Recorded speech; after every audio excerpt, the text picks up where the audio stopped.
Good evening, শুভ সন্ধ্যা। সবাইকে study বং চ্যানেলে স্বাগত জানাই। তো আজ আমরা রাষ্ট্রবিজ্ঞান অর্থাৎ পলিটিক্যাল সায়েন্স নিয়ে আলোচনা করব।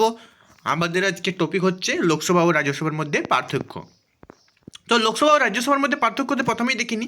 লোকসভাকে বলা হচ্ছে হাউস অফ পিপল, আর রাজ্যসভাকে কী বলা হয়? রাজ্য পরিষদ। লোকসভাকে দ্রবীভূত করা যেতে পারে, কিন্তু রাজ্যসভাকে দ্রবীভূত করা যেতে পারে না, কারণ একটি স্থায়ী রাজ্যসভা একটি স্থায়ী শরীর, অর্থাৎ স্থায়ী। যোগ্য ভোটাররা, লোকসভার ক্ষেত্রে যোগ্য ভোটাররা সরাসরি নির্বাচনের মাধ্যমে তাদের প্রতিনিধিকে নির্বাচন করতে পারে, কিন্তু রাজ্যসভার ক্ষেত্রে রাজ্য ও কেন্দ্রশাসিত অঞ্চলগুলির বিধানসভার নির্বাচিত প্রতিনিধিদের দ্বারা পরোক্ষভাবে নির্বাচিত প্রতিনিধিদের সমন্বয়ে গঠিত হয়। তো লোকসভার নেতৃত্বে থাকেন কে? স্পিকার। উপরাষ্ট্রপতি হলেন রাজ্যসভার চেয়ারম্যান। তাহলে রাজ্যসভায় কে আছে নেতৃত্বে? উপরাষ্ট্রপতি। আর লোকসভার নেতৃত্বে থাকবেন স্পিকার। নিম্নকক্ষের শক্তি 552টি, ঠিক আছে, আর উপর ঘরের শক্তি 250টি। এখানে হচ্ছে 552 জন সদস্য, আর উপরে হচ্ছে 250। লোকসভার অর্থ বিলের মধ্যে ক্ষমতা রাখে এবং তা প্রত্যাখ্যান করতে পারে। রাজ্যসভার ইউনিয়নের বিরুদ্ধে রাজ্যগুলির অধিকার রক্ষা করার ক্ষমতা আছে, তবে অর্থ বিল প্রত্যাখ্যান করতে পারে না। কি পারে না? অর্থ বিল প্রত্যাখ্যান। সদস্য হওয়ার ন্যূনতম বয়স, লোকসভার ক্ষেত্রে সদস্য হওয়ার ন্যূনতম বয়স হচ্ছে 25, অর্থাৎ 25 বছর, এবং রাজ্যসভার ক্ষেত্রে সদস্যদের যোগ্যতা হচ্ছে সর্বনিম্ন বয়স 30 বছর, অর্থাৎ 30। লোকসভা সরকারের প্রতি অনাস্থা প্রকাশ করতে পারে, কিন্তু রাজ্যসভা অনাস্থা প্রকাশের ক্ষমতা নেই। লোকসভার বার্ষিক বাজেটের অনুদান দাবিতে ভোট দিতে পারে, বাজেটের অনুদানের দাবিতে ভোট দিতে পারে। কিন্তু রাজ্যসভায় বাজেটের ক্ষেত্রে রাজ্যসভার ভোটের কোনো ক্ষমতা নেই, তবে আলোচনা করতে পারে। রাষ্ট্রপতি অ্যাংলো ইন্ডিয়ান সম্প্রদায় থেকে 2 জন সদস্যকে মনোনীত করতে পারেন লোকসভার ক্ষেত্রে। রাষ্ট্রপতি এবং রাজ্যসভার ক্ষেত্রে রাষ্ট্রপতি কলা, সাহিত্য, বিজ্ঞান, সমাজসেবা, বিশেষ জ্ঞান এবং বাস্তবতার অভিজ্ঞতার অধিকারী 12 জনকে সদস্যকে মনোনীত করেছেন বা করতে পারেন।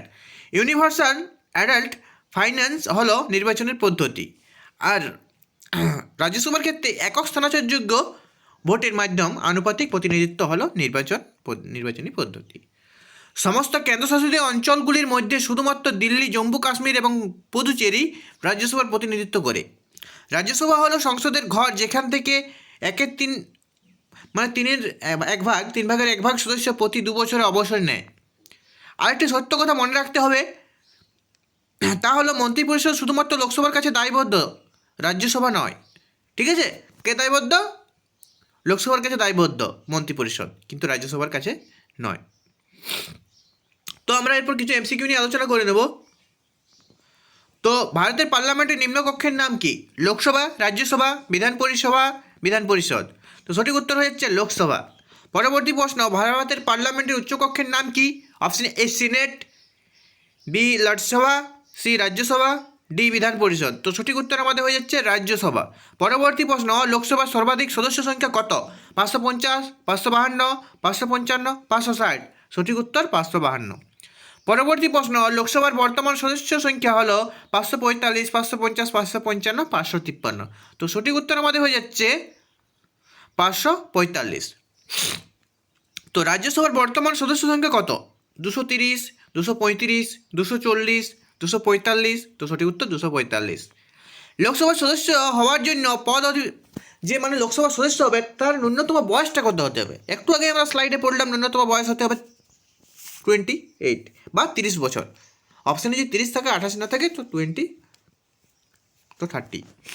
পরবর্তী প্রশ্ন, রাজ্যসভার সদস্য হওয়ার জন্য পদ প্রার্থীকে ন্যূনতম বয়স হতে হবে 18, 20, 25, 30। তো 30।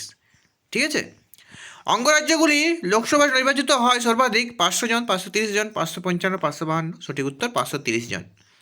তো ভিডিওটা যদি ভালো লাগে তো চ্যানেলটা অবশ্যই সাবস্ক্রাইব করবে, ঠিক আছে? আর পাশে থাকা বেল আইকনটা প্রেস করে দেবে, তাহলে সবার আগে তোমাদের কাছে নোটিফিকেশন চলে যাবে। আরেকটা কথা, অবশ্যই ভিডিওটা বন্ধুদের সাথে একটু শেয়ার করে নাও। আর আমাদের যদি তোমরা পেড ক্লাস দেখতে চাও, তো তোমরা একটু দেখে নাও কমিউনিটি পোস্টে কী করতে হবে, তোমাদেরকে সমস্ত ডিটেলস দেওয়া আছে।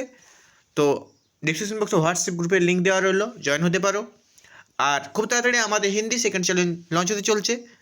তো থ্যাংক ইউ, এইভাবে পাশে থেকো, সাপোর্ট করতে থাকো। Thank you, bye by.